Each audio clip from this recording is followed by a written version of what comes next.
നമ്മുടെ സുപ്രീം കോടതിയുടെ ഒരു ശ്രദ്ധേയമായ വിധി ഇപ്പോൾ പുറത്തു വന്നു. അത് ബഹുമാന്യായ ജസ്റ്റിസ് BV നാഗരത്ന, അതുപോലെ തന്നെ ജസ്റ്റിസ് സതീഷ് ചന്ദ്ര ശർമ്മ ഇവരുടെ ചേർന്നുള്ള ബെഞ്ചിൻ്റെ ഒരു വിധിയാണ് വന്നത്. അപ്പോൾ ആ വിധിയുടെ പശ്ചാത്തലം, ആ കേസിൻ്റെ പശ്ചാത്തലം ഒന്ന് ശ്രദ്ധിക്കണം.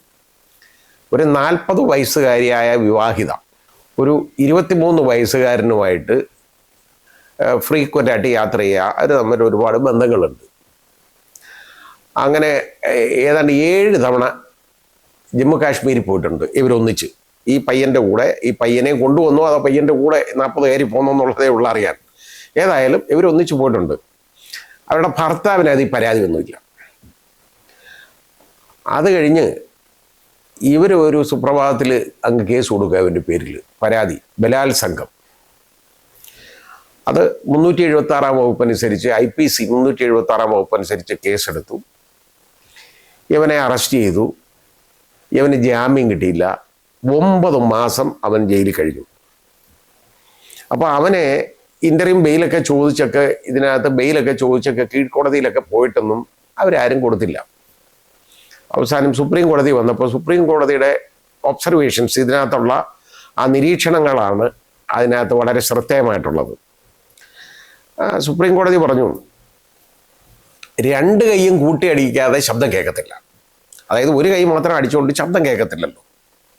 ഇങ്ങനെയുള്ള ഒരു കേസിനകത്ത് വരുമ്പോൾ ഇതൊരു, അതായത് ഈ ബലാത്സംഗ കേസുകളിലെ ഏറ്റവും വലിയ ഏറ്റവും വിലയുള്ള ഒരു ഡിഫൻസ് എന്ന് പറയുന്നത് യഥാർത്ഥത്തിൽ കൺസെൻഷ്വൽ സെക്ഷൽ ഇൻ്റർകോഴ്സ് എന്ന് പറയുന്നതാണ്. അതായത് പരസ്പര സമ്മതത്തോടു കൂടിയുള്ള ലൈംഗിക ബന്ധം. ഇപ്പോൾ അതായത് ഒരു പ്രായപൂർത്തിയായ ഒരാൾ 18 വയസ്സ് കഴിഞ്ഞു കേട്ടോ, അങ്ങനെയുള്ള ഒരു സ്ത്രീ അതുപോലെ തന്നെ ഉള്ള ഒരു പുരുഷനും തമ്മിലുള്ള ഒരു ബന്ധം എന്ന് പറയുന്നത് അവർ മനസ്സറിഞ്ഞുകൊണ്ട് കൺസെൻസസ് ഉണ്ടെങ്കിൽ, അവിടെ കൺസെൻ്റ് ഉണ്ടെങ്കിൽ, അതായത് കൺസെൻസസ് എന്ന് പറയും, അതിന് പറയാം. കൺസെൻ്റ് ഉണ്ടെങ്കിൽ ഒരു കാരണവശാലും അത് ബലാത്സംഗമാകത്തില്ല. കാരണം കൺസെൻറ്റോട് കൂടിയുള്ള ഒരു ലൈംഗിക വീഴ്ച അത് മാത്രമേ ആവുന്നുള്ളൂ. അതിന് നമ്മുടെ രാജ്യത്ത് അതിനുള്ള അവകാശമുണ്ട് എല്ലാവർക്കും. അതായത് ഒരു പുരുഷനും സ്ത്രീക്കും അത് പ്രായപൂർത്തിയായി കഴിഞ്ഞു കഴിഞ്ഞാൽ അവർ ബന്ധപ്പെടുന്നു, അവർ പരസ്പരം ബന്ധപ്പെട്ടു, കാര്യം തീർന്നു, അത്രയേ ഉള്ളൂ. അപ്പോൾ ഇത് പലപ്പോഴും എന്താണെന്നറിയോ, ഈ കൺസെൻറ്റ് അവസാനം പറയും, അത് എന്തെങ്കിലും ഉള്ള കൺസെൻറ്റ് വാങ്ങിച്ച് വെക്കുന്നത് തന്നെ വിവാഹം കഴിക്കാം എന്നുള്ള രീതിയിൽ പറഞ്ഞുകൊണ്ടാണ് കൺസെൻറ്റ് വാങ്ങിച്ചത്. അങ്ങനെ വിവാഹം കഴിച്ചോളാം എന്ന് പറഞ്ഞു. അങ്ങനെ ഞാൻ അത് വിശ്വസിച്ച് ബന്ധപ്പെട്ടു എന്നൊക്കെ പറഞ്ഞ് ഒരുപാട് കേസുകൾ വരും നമ്മൾ കാണാറുണ്ട്. അത് ഇതിലേതെങ്കിലും കാരണവശാൽ, അതായത് ചിലപ്പോൾ ശരിയായിരിക്കാം, കാരണം വിവാഹം വാഗ്ദാനം കാണും, വാഗ്ദാനം ഉണ്ടെന്നുണ്ടെങ്കിൽ അത് വിശ്വസിച്ച് ബന്ധപ്പെടുക എന്നുള്ളത്, അത് യഥാർത്ഥത്തിൽ അത് തന്നെ ചെയ്യാൻ പാടുണ്ടോ? ഇപ്പോൾ വിവാഹം വാഗ്ദാനം ഉണ്ടെങ്കിൽ വിവാഹം കഴിഞ്ഞിട്ട് ബന്ധപ്പെട്ടാൽ മതി. അതിനു മുമ്പ് ബന്ധപ്പെടണമെന്ന് ആരെങ്കിലും പറഞ്ഞിട്ടുണ്ടോ? എങ്ങും ഇല്ല. ഇനി അങ്ങനെ ബന്ധപ്പെട്ടാൽ എന്നിട്ട് അവൻ ചതിക്കുകയാണെന്നുണ്ടെങ്കിൽ നമുക്ക് പറയാം ഒരു ഫ്രീ കൺസെൻ്റ് ഇല്ല എന്ന് പറയാം. കാരണം അവിടെ കൊയർഷൻ ഉണ്ട് കേട്ടോ, ഫ്രോഡുണ്ട്. അപ്പോൾ അതുകൊണ്ട് അത് ഉള്ളതുകൊണ്ട് ഫ്രീ കൺസെൻ്റ് അല്ല എന്ന് വേണമെങ്കിൽ പറയാം. പക്ഷെ അത് വളരെ ചുരുക്കം കേസുകളിലേ അങ്ങനെ പറഞ്ഞാലേ നിൽക്കുകയുള്ളൂ. വിവാഹ വാഗ്ദാനം എന്നാൽ പറയട്ടെ, ഒരു പെണ്ണിനെ വിളിച്ചുകൊണ്ട് പോയിട്ട് ഒരു അമ്പലത്തിൻ്റെ നടയിൽ കൊണ്ട് നിർത്തിയിട്ട് അതിൻ്റെ കഴുത്തിൽ ഒരു മാലയിട്ടിട്ട് ഒരു തുളസി മാലയും ചാർത്തിയിട്ട് ഇതുമായിട്ട് ബന്ധപ്പെട്ടു, എന്നിട്ട് പറയുക കല്യാണം ഇല്ല എന്ന് പറഞ്ഞാൽ യഥാർത്ഥ ഫ്രോഡാണ്. അത് ബലാത്സംഗം തന്നെയാണ്, അത് വരും. അപ്പോൾ ഇത് ഓരോന്നിനും വ്യത്യാസമുണ്ട്. ഇതൊരു 40 വയസ്സുള്ള ഒരു സ്ത്രീയാണ്. മറ്റേ പ്രതി എന്ന് പറഞ്ഞ 23 വയസ്സുകാരനാണ്. കോടതി പറഞ്ഞേക്കുന്നത് ഫ്രീക്വൻ്റായിട്ട് ഇവർ 7 തവണ ജമ്മു കാശ്മീരിൽ പോയി. ഇവരൊന്നിച്ച് ആയിട്ട് പോയി. എന്തിന്? കാശ്മീരിൻ്റെ ഭംഗി കണ്ട് ആസ്വദിക്കാനാണോ പോയിരിക്കുന്നത്? അതായിരിക്കാം ചിലപ്പോൾ. ഭാഗ്യത്തിന് പഹൽഗാമിൽ പോയില്ല.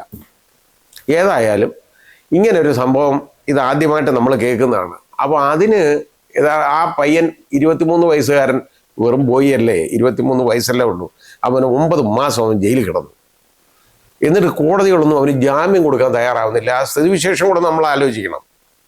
ഈ കോടതികളുടെ ഭാഗത്ത് ഗുരുതരമായ വീഴ്ചയില്ലേ അങ്ങനെയുള്ള കേസിനകത്ത്? ഇതിന് സുപ്രീം കോടതി വരെ പോകേണ്ടതായിട്ട് വന്നില്ലേ അവസാനം അവന് ജാമ്യം കിട്ടാൻ? അപ്പോൾ യഥാർത്ഥത്തിൽ നമ്മുടെ നിയമവ്യവസ്ഥയെ തന്നെ, നിയമവാഴ്ചയെ തന്നെ ഒരുപാട് കുഴപ്പങ്ങൾ നമ്മൾ കാണുന്നില്ലേ ഇങ്ങനെയുള്ള കാര്യങ്ങൾ?